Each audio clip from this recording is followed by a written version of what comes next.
Olá a todos. Hoje nós vamos dar continuidade à série 10 Mandamentos, parte 7, Sétimo Mandamento.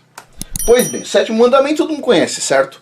Não adulterarás. Está em Êxodo, capítulo 20, versículo 14. Não adulterarás. Pois bem, como já falamos anteriormente, as leis de Yahweh possuem um significado literal, nesse caso não adulterarás, é óbvio, certo?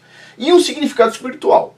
Esse grande significado espiritual será cumprido ao longo da eternidade pelos servos de Yahweh, que irão se tornar os seus filhos e filhas quando eles receberem toda a herança que espera por eles. E o mesmo é verdade para o sétimo mandamento, no qual, enquanto falamos no aspecto físico da fidelidade de uma esposa, isso também se aplica à nossa fidelidade espiritual como povo de Yahweh. Pois bem, essa lei especificamente, não adulterarás, ela é um pouco mais clara no livro de Vaikra, Levíticos capítulo 18, versículo 20. Olha só, nem te deitarás com a mulher de teu próximo, contaminando-te com ela. Quando duas pessoas são unidas pelo casamento, elas se tornam uma só carne, de acordo com Bereshit e Gênesis capítulo 2, versículo 24. Vamos dar uma lida aqui, ó. Portanto, deixará o homem, o seu pai e a sua mãe, e unir-se-á a sua mulher, e serão uma só carne, certo? Pois bem, e aí vem uma questão aqui, mas o que é casamento, afinal de contas? O casamento é uma aliança entre um homem e uma mulher, certo? Na presença de duas testemunhas. Então, se tem duas testemunhas, os dois, de livre e espontânea vontade, vão fazer sua aliança, declarar sua aliança em alta voz, para estar falando que aceita, está casado com aquela mulher e a mulher com aquele homem, né, até que a morte os separe. Pois bem, isso é o casamento. Ah, Afonso, mas tem pessoas que vão para a mesma casa, têm uma vida em comum e etc. tal, e não fizeram essa aliança. Bom, se não fizeram a declaração na frente de duas testemunhas, não estou falando que tem que ser duas testemunhas do Estado ou da igreja, nem nada disso, estou falando que tem que ter duas testemunhas. Se não foi feito isso de forma clara, na frente de duas testemunhas, o casal aí no caso, que não é um casal, eles estão simplesmente fornicando, ok? Não é um casamento. O casamento é os dois declarando na frente de duas testemunhas, que não precisa ser nem do Estado nem da igreja, em tese, você precisa de duas testemunhas, né? Confirmando aquele voto, certo? Não estou falando nenhuma, quando eu digo igreja, não é nenhuma igreja específica. Sim, duas pessoas da sua congregação, da sua família, pessoas que estão em volta, certo? Das pessoas de confiança, não é para pegar dois desconhecidos na rua também, certo? Então assim, um homem e uma mulher, duas pessoas vão se unir e vão virar um só, certo? Um só, durante o casamento. Pois bem, uma só carne. Essa união só pode ser quebrada pela morte de um dos dois. Um morreu, aí quebrou a união, certo? Morreu. Porém, Yahushua esclarece que além da quebra da ligação do casamento pela morte, ainda há outra razão, que é o adultério da esposa. Vejamos em Matitiarro, Mateus capítulo 19, versículos de 8 a 9. Disse-lhes ele, pela dureza de vossos corações, Moisés vos permitiu repudiar vossas mulheres. Mas não foi assim desde o princípio. Eu vos digo, porém, que qualquer que repudiar sua mulher, a não ser por causa da infidelidade, e casar com outra, comete adultério. E o que casar com a repudiada também comete adultério. Então vamos lá. Ah, Afonso, se o casal é uma só carne, e se o homem é um homem violento, que não sei o que, etc. tal? Pois bem, aí no caso a mulher, o homem, eles podem se separar ao lugar onde eles vão morar. Cada um mora num lugar diferente, certo? Estão separados. Mas espiritualmente eles são um só. Acabou a conversa ali. Eles podem morar em lugar diferente, certo? Agora, a mulher separou, em tese, eu estou falando segundo a Bíblia, tá? Não estou falando segundo a legislação vigente. A mulher se separou, em tese, do homem. A mulher, ela não pode casar de novo, certo? Agora, como o casamento na escritura ele é patriarcal, o homem pode casar de novo. A mulher não pode casar de novo. Ah, Afonso, mas isso é terrível, etc. tal. Pessoal, o casamento é patriarcal, certo? Então assim, o que o homem não pode fazer, ele não pode repudiar a mulher dele. Se ele repudiar a mulher dele, ok? Ele está mandando a mulher embora, se ela casar de novo, a culpa é dele também. Além de ser dela, do outro é dele também, certo? Agora, a mulher viu lá, ah não, o casamento está muito terrível, etc, tal, e quis sair, beleza, mas assim, biblicamente falando, tipo assim, não tem repescagem, ok? Não dá para casar de novo. Depois de casado, uma só carne. Pois bem, continuando aqui. O termo fornicação no verso 8 vem do grego porneia, Strong 4202, que está aqui, ó, Strong, tá? Que é a raiz da palavra pornô, o termo fornicação, que é o que as pessoas fazem antes de estar casado, é uma fornicação. Vem de pornô ou pornografia no inglês moderno. Porneia significa imoralidade sexual e é originária de uma antiga raiz da palavra pernal, que carrega o significado de ser vendido e se refere à pureza sexual sendo vendida. Isso fala então de prostituição, em outras palavras. Basicamente vem de prostituição. Mas, nesse caso, a palavra porneia está simplesmente se referindo à esposa que deita carnalmente com alguém fora do casamento. Né? Moisés permitiu aos israelitas que assinassem cartas de divórcio. Porém, se essa carta fosse emitida por qualquer coisa que não fosse o adultério da esposa, ou seja, a esposa deitando carnalmente com alguém fora do casamento, então o marido que emitiu a carta de divórcio poderá ser considerado culpado se a mulher decidir casar com outra pessoa. Isso se deve porque a mulher ainda será considerada casada com o primeiro marido. O adultério é a única razão aceita para um divórcio segundo a lei de Arro. Não tem essa assim, a gente tem não compatibilidade, etc. Hoje em dia tudo é divórcio, pessoal. Desculpa, é errado. É errado, simplesmente é muito errado. Não é um pouquinho, é muito errado, ok? Pois bem, mas o interesse é que a raiz da palavra para a única causa aceita de divórcio, a imoralidade sexual, porneia, e no verso de Yahusha, ela está atada a uma palavra antiga, que é essa palavra aqui, ó, prostituição. Como você vê aos olhos de Yahweh, o adultério é a mesma coisa que prostituição. Não tem diferença, a mesma coisa, ok? De fato, podemos ter um claro exemplo disso com o profeta Oséias, capítulo 1, versículos de 1 a 9. Vamos dar uma olhada aqui. Tudo muito terrível, vamos lá.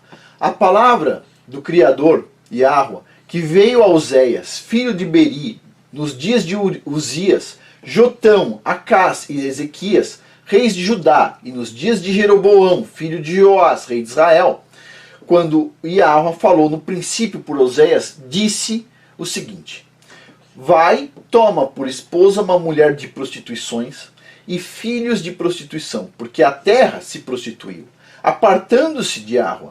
Ele se foi, pois, e tomou Gomer, filha de Diblaim, e ela concebeu e lhe deu um filho. E disse Yahweh, põe o nome de Jizreel, porque daqui a pouco visitarei o sangue de Israel sobre a casa de Gel, e farei cessar o reino da casa de Israel. E naquele dia quebrarei o arco de Israel no vale de Jizreel. E tornou ela a conceber e deu à luz uma filha. E Yahweh disse a Oséias, põe-lhe o nome de Loruama, porque não tornarei mais a compadecer-me da casa de Israel, nem a perdoar-lhe de maneira alguma, mas da casa de Judá me compadecerei. E eu salvarei, pois Yahweh, seu Elohim, pois não o salvarei pelo arco, nem pela espada, nem pela guerra, nem pelos cavalos, nem pelos cavaleiros. Ora, depois de haver desmamado, a Loruama concebeu e deu à luz a um filho. E Yahweh disse, põe o nome de Lo-Ami, porque vós não sois meu povo, nem eu sou vosso Elohim. Então assim, o que está mostrando aqui? O que está mostrando basicamente toda essa passagem aqui terrível? Está mostrando que o povo se prostituiu, certo? O povo se prostituiu, começou a fazer idolatria, né? Se vendeu.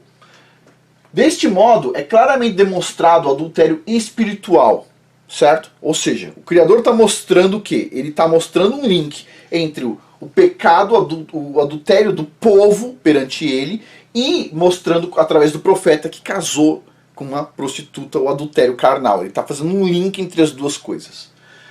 Pois bem, o adultério espiritual de Israel, tá? Mostrando claramente, né, o adultério espiritual de Israel, que no caso era a idolatria, que foi classificado como prostituição e não apenas fornicação.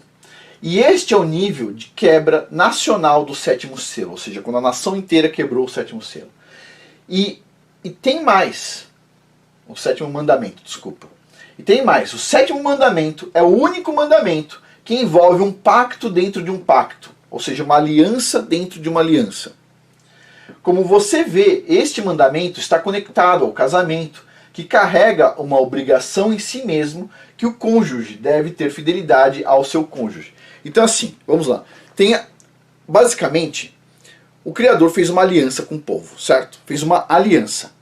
E dentro dessa aliança, tem uma aliança, que é a aliança entre o marido e a mulher, que tem que manter o quê? Fidelidade, certo? É uma aliança dentro de uma aliança. Percebe a correlação das duas? São duas alianças. É a única aliança dentro de uma aliança. Então, puxa, é muito bonito isso. Vamos lá. E essa obrigação é o próprio pacto em si. Nenhum dos 9 mandamentos é estruturado dessa maneira. O livro de Michelet, Provérbios, nos fala de algo importante sobre isso. Então vejamos em Provérbios capítulo 2, versículo 16 a 18. Olha só. A sabedoria também te livrará da mulher imoral que pervertida que visa seduzir, que abandona aquele que desde a juventude foi seu companheiro dedicado, ignorando a aliança que pactuou diante de Arroa. A mulher imoral caminha a passos largos em direção à morte, que é a sua derradeira habitação, e cujas trilhas todas conduzem ao lugar dos espíritos mortos. Tipo assim, pesadíssimo, certo? Então assim, bom, seguindo aqui. Então o marido e a esposa têm uma ligação um com o outro via um pacto diante do próprio Criador. Deste modo, o sétimo mandamento carrega uma penalidade de morte quando é quebrado. Em Devarim, Deuteronômio 22, capítulo 22, versículo 22, a gente tem o seguinte, ó. Se um homem for encontrado deitado com uma mulher que tenha marido, morrerão ambos, o homem que estiver deitado com a mulher e a mulher. Assim exterminará o mal de Israel. Então vamos lá, pessoal. A gente já falou sobre isso. Toda essa punição que aparece sempre são punições para exterminar o mal, o pecado, certo? Pois bem, assim como o último estudo, a penalidade de morte é para colocar o mal para fora da terra. E o adultério é um grande mal cometido até os dias de hoje. E isto começa com a luxúria dos olhos, no qual é a razão para muitos quebrarem os mandamentos. Eu vou parar um pouquinho aqui e quero explicar uma coisa. Algumas pessoas vão falar o seguinte: pô, Afonso, mas o Messias e a Ruxa, quando ele teve no templo, o pessoal trouxe uma mulher adúltera. E ele falou ali, ó, quem não tiver pecados atire a primeira pedra. Ou seja, tá liberando isso aí. Tá liberando. Olha só a visão das pessoas. Negativo. Só voltando aqui um pouquinho. Ó. O que diz aqui? O homem e a mulher, eles são condenados à pena de morte, nesse caso aqui, na Bíblia especificamente, quando eles são pegos em flagrante. Tem que estar o homem e a mulher. Não adianta vir só a mulher. No caso, quem que apareceu? Quem que o pessoal levou até o Messias e a Ruxa? A mulher, certo? O que o pessoal chama de adúltera. Cadê o adúltero? A mulher, o homem que deitou com a mulher. Cadê? Pois bem, certo? Então, ou seja, não tem nada a ver. E outro ponto que eu quero levantar aqui. Esse texto específico da adúltera, se você for pesquisar, tem vários pesquisadores que mostram que nos livros mais antigos ele não estava incluído na Bíblia. Ele foi incluído posteriormente. Mas, mesmo assim, está correto. Você não pode fazer o apedrejamento segundo a Bíblia de uma mulher se ela não estiver junto com um homem. Cadê o homem? Então, o adultério é feito em 2, certo? Pois bem, continuando aqui. Olha só. Vou voltar um pouquinho. E isto começa com a luxúria dos olhos, no qual é a razão para muitos quebrarem o que? Os mandamentos, a luxúria dos olhos. O que os olhos veem, o coração quer. E é no coração que é produzido o mal que vira ação. E a Ruxa deixou isso bem claro quando disse em Matitiarro, Mateus capítulo 15, versículo 19 a 20, o seguinte, ó. Porque do coração procedem os maus pensamentos, homicídios, adultérios, prostituição, furtos, falsos testemunhos e blasfêmias. São estas as coisas que contaminam o homem. Mas o comer sem lavar as mãos, isso não contamina o homem. Certo? Pois bem. Mas da onde vem o mal? Do coração. Novamente, manter ou quebrar os mandamentos é uma condição do coração especificamente. Em verdade, nós somos o que nosso coração é primeiro. Palavras e ações vêm depois sempre. Em Mishle, Provérbios 27, versículo 19, a gente tem o seguinte, ó. Assim como a água reflete o rosto, a água do rio ou do lago reflete o rosto, o coração revela quem nós somos. O coração vai revelar quem nós somos, certo? Por dentro. E com relação ao coração do homem, Yahweh, que nos criou perfeitos desde o início, disse desde a queda do homem em Bereshit, Gênesis, capítulo 8, versículo 21. Yahweh sentiu o aroma agradável da adoração e declarou a si mesmo: jamais amaldiçoarei a terra por causa do homem, porquanto seu coração é completamente inclinado para o mal, desde o nascimento. E nunca mais destruirei todos os seres nos quais há fôlego da vida, como fiz desta vez. Pois bem, repetidamente nas Escrituras é dito para guardarmos o quê? O coração da luxúria. Em Mishle, Provérbios, capítulo 6, versículo 25 a 28, diz o seguinte, ó.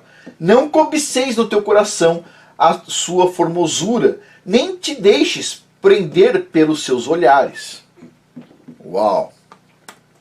A Escritura nos conta que a luxúria é a causa da corrupção do mundo em 2 Pedro, capítulo 1, versículos 3 a 4. Seu divino poder nos concedeu tudo que necessitamos para a vida e para a piedade, por intermédio do pleno conhecimento daquele que nos convocou para a sua própria glória e virtude, pelas quais nos tem outorgado suas preciosas e grandiosas promessas, para que por elas vos torneis coparticipantes da natureza divina, livrando-vos da corrupção das paixões que há no mundo. Da onde vem a corrupção? Vem das paixões, vem da luxúria, certo? Isso é uma corrupção. Pois bem, a corrupção, ela entrou no mundo através da luxúria, o desejo. O homem deseja o poder, então comete atos abomináveis para assegurar o poder. Mas tudo começa com os olhos. Tudo começa com os olhos. Como é que você vai desejar algo que você nunca viu? Tudo começa com os olhos. Você já deve ter ouvido o ditado: a grama do vizinho é sempre mais bonita. Não é esse ditado? A grama do vizinho sempre é mais verde, mais bonita? Pois bem, isso se deve ao desejo, à luxúria dos olhos. O olho vai lá, olha a grama do vizinho, a grama do vizinho sempre parece mais bonita. Por quê? Não faz sentido, percebe? Começa nos olhos. E isso é o que leva a muitos a cometerem pecados. E a luxúria é uma porta para o adultério. Na história de Davi e Betseba, temos claríssima essa afirmação em 2 Samuel, capítulo 11, versículos de 1 a 3. Vamos dar uma olhada nisso aqui. Muito interessante. Na época da primavera, no tempo em que os reis costumavam sair para as batalhas, o rei Davi enviou Joabe e com ele seus oficiais e todo o exército de Israel. E eles destruíram os amonitas e sitiaram Rabá. Entretanto, Davi permaneceu em Jerusalém. Um dia, após o almoço, Davi levantou-se, depois de ter dormido um pouco, e foi passear no terraço do palácio real. Do terraço avistou uma mulher que banhava-se e notou que era uma mulher muito bonita. Davi desejou saber quem era aquela mulher, ao que lhe informaram. O nome dela é Betseba, ou Batseba em português, portuguesado, filha de Eliã e esposa de Urias, teu servo Eteu. Pois bem, então o rei Davi foi lá e viu a mulher. Por que ele desejou? Ele desejou porque ele viu, efetivamente ele viu a mulher lá, certo?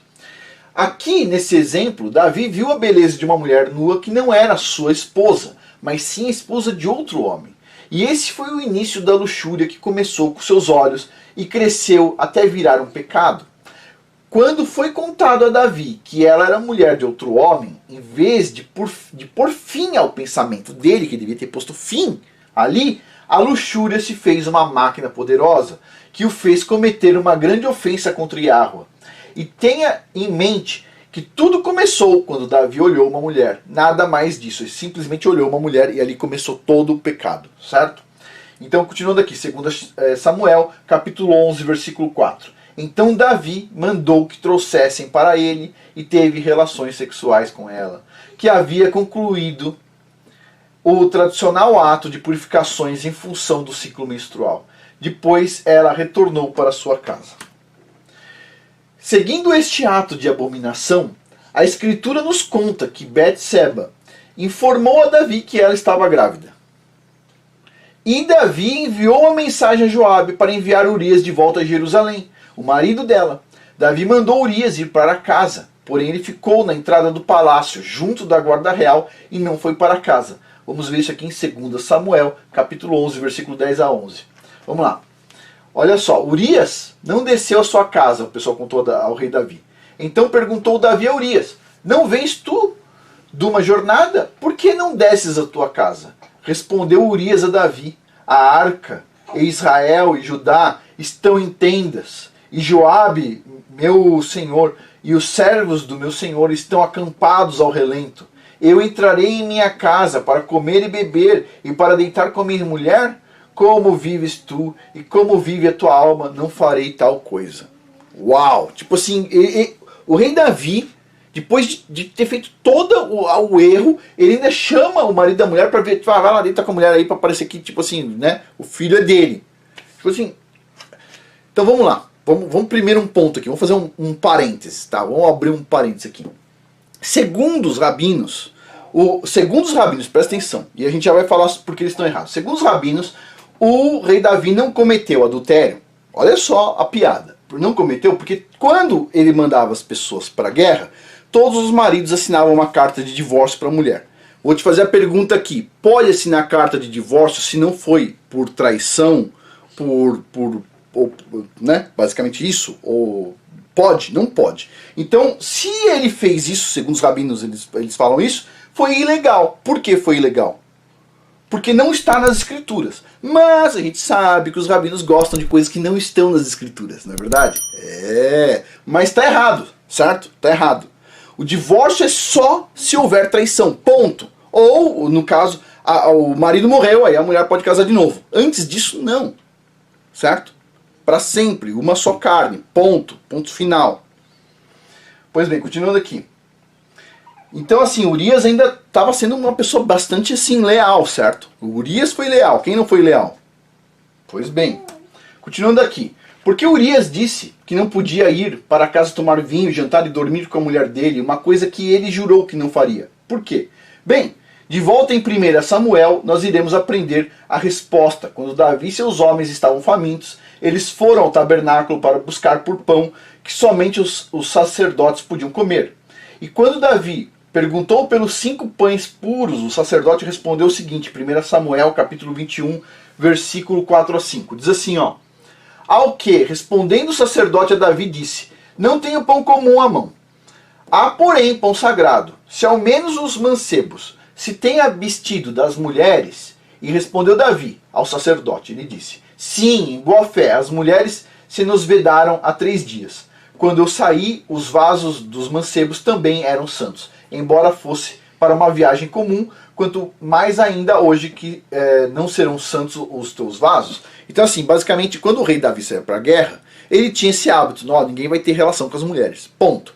E aí, basicamente, o que acontece? O exército do rei Davi saiu para a guerra, e então ninguém tem relação com as mulheres, Urias volta, e Urias, obedecendo o próprio rei Davi, diz assim, não, eu não tenho relação com a minha mulher enquanto não terminar a guerra. Uau! Tipo assim, o cara foi leal ali naquele ponto, certo? Foi bem leal, na verdade. Quem não foi o rei Davi. Pois bem. Então, bem antes de se tornar rei Davi, ele proibia os homens debaixo do seu comando de terem relações com as mulheres.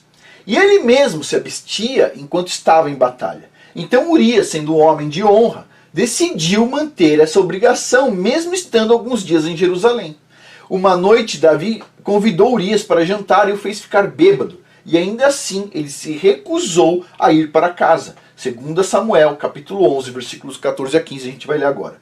Pela manhã, Davi escreveu uma carta a Joabe e mandou pela mão de Urias. O rei Davi, Urias se embebedou, etc., não foi deitar com a mulher dele. Então o rei Davi escreve uma carta pro para Joabe e manda Urias entregar aquela carta para Joabe, certo? Pois bem, o que estava escrito na carta que o próprio Urias entregou para Joabe? Estava escrito isso aqui, ó. Põe Urias na frente, onde for mais renhida a peleja, e retirai-vos dele para que seja ferido e morra. Putz, tem alguma coisa mais feia do que isso aqui?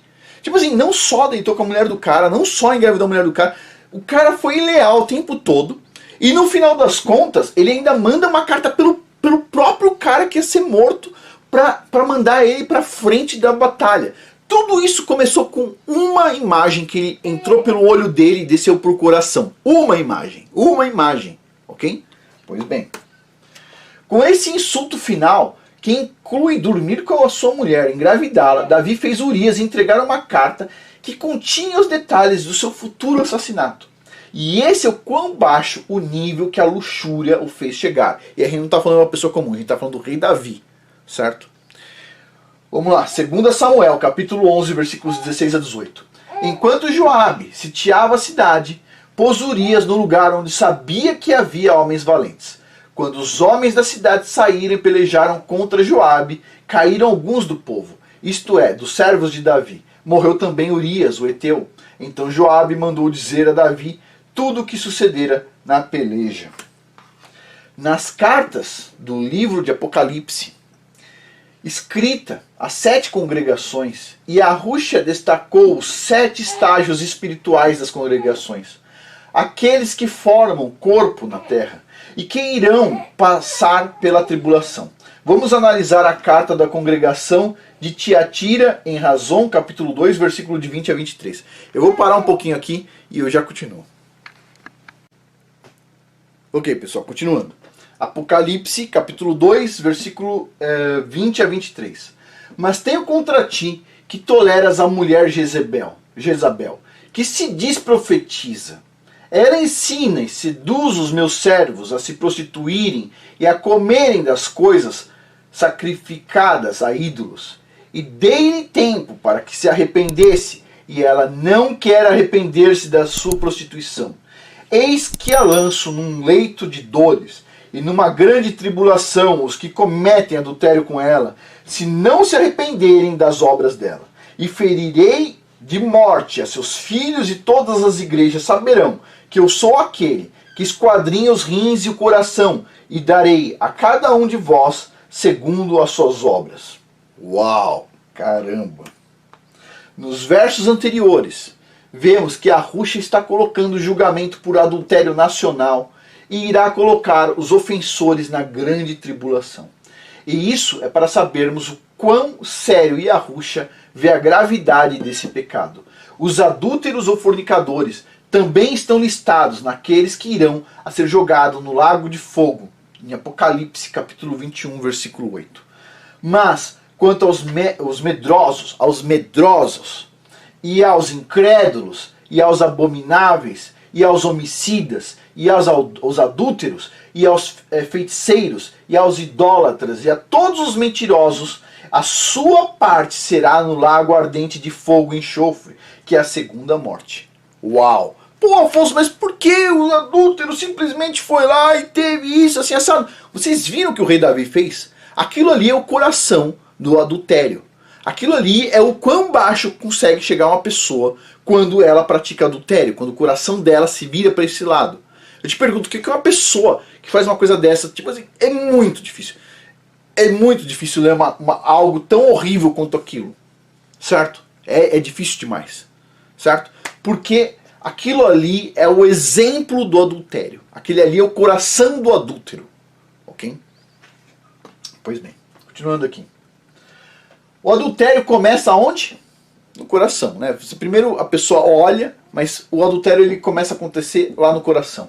E Yahushua disse no Sermão da Montanha, em Matitiahu, Mateus capítulo 5, versículo 27 a 28, o seguinte: ouviste que foi dito, não adulterarás. Eu porém vos digo, diz Yahushua, que todo aquele que olhar para uma mulher para cobiçar, já em seu coração cometeu adultério com ela. Por quê? Porque no coração. só não saiu para fora em ação ainda. Talvez não saiu para fora por falta de oportunidade, talvez não saiu para fora por algum motivo, mas já está lá no coração. Uau! Nada pode ser mais claro do que isso. E é claro que isso também é verdade para uma mulher que olha para um homem com luxúria, certo? Não é só para o homem, é para a mulher também. Agora, vamos finalizar aqui, uma dica. Vamos ver tudo que está aqui, rapidinho. A mulher está ligada ao marido até a morte dele, certo? Não há justificativa aos olhos de Yahweh para o divórcio, apenas o adultério. Só isso, mais nada. Não tem outra justificativa, só adultério. Se a pessoa quer casar de novo, bom, aí no caso, depois que o par morreu, aí no caso pode. Só que lembre-se, certo? Tem um outro mandamento que é não assassinar, certo? Pois bem, então assim, pessoal, tudo que ensinaram pra gente tá errado, ok? Tudo, simplesmente tudo. E quando as pessoas vão lá e vão passando o pano pra esse tipo de coisa, não é nada tão grave assim, isso não é tão grave, etc. É grave pra caramba, ok? Pois bem, então assim, continuando aqui, dica final. Dica para as mulheres casadas principalmente, né? Vistam com modéstia. De novo, vistam com modéstia. Para não atrair a atenção de outros homens, para não fazer com que eles tropecem. Ok? Por quê? Porque muitas coisas entram pelos olhos, não é verdade? Pois bem, e para quem acha bonito tudo que a mídia mostra, essas coisas todas, vai lá, lê a história do rei Davi nessa parte de Betseba. Lê várias vezes o que ele consegue fazer. O que ele conseguiu fazer ali. Vê como é lindo isso. Nossa, tipo assim, é triste demais, não é verdade? E assim, as pessoas não entendem. As pessoas pensam, não, mas...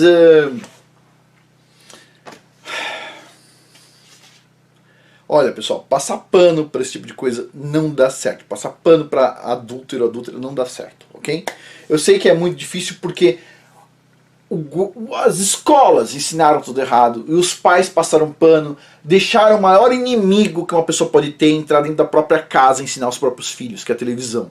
Ou a televisão é comprada com o dinheiro dos pais. Pá. Eles vão lá, pagam energia elétrica para ligar uma televisão. E lá na televisão passa todas as baixarias. É o próprio inimigo ensinando as crianças. Certo? Pago por quem? Com o dinheiro do papai e da mamãe.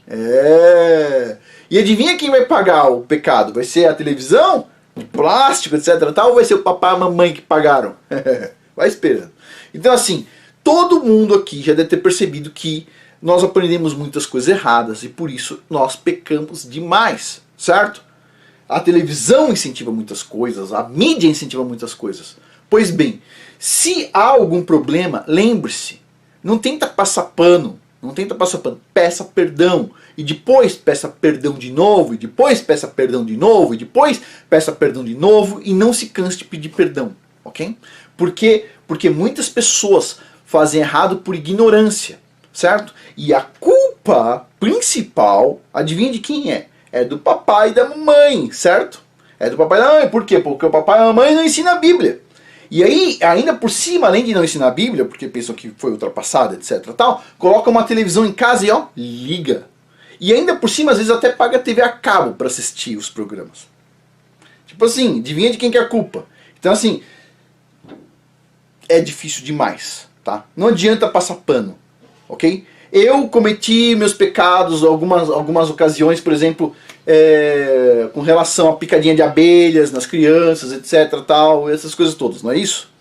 Pois bem, cada um de nós tem um ponto aí. A gente tem que pedir perdão e depois pedir perdão e depois pedir perdão. Não falar assim sempre, mas não sabia. Não sabia, mas você cometeu o pecado porque você não leu a Bíblia, percebe?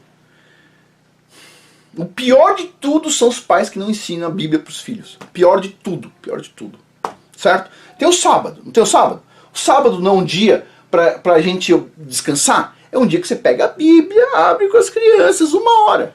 Separa um horário fixo, certo? Senão você não vai fazer. Separa um horário fixo, das 9 às 10 da manhã, ou das 10 às 11 da manhã, pega o horário fixo, uma hora de 24 horas, dá 5% do dia, quase nada. Uma horinha, senta lá, agora a gente vai ler um trecho da Bíblia aqui, uma hora, vamos discutir o que você acha disso, etc, tal, e assim vai, certo?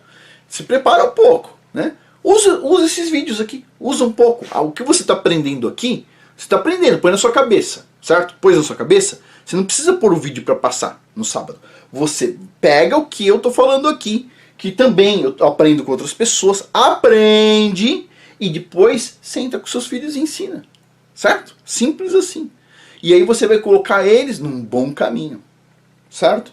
Ah, Afonso, mas meus pais não me ensinaram. Seus pais não te ensinaram, e muitos pais não ensinaram, e etc. Tal. Eu sei toda essa história, não adianta fazer drama. Tem que aprender, corrigir, fazer, certo? Bom, pessoal, por hoje é isso. Muito obrigado a todos aí pela atenção. Um detalhe antes de finalizar.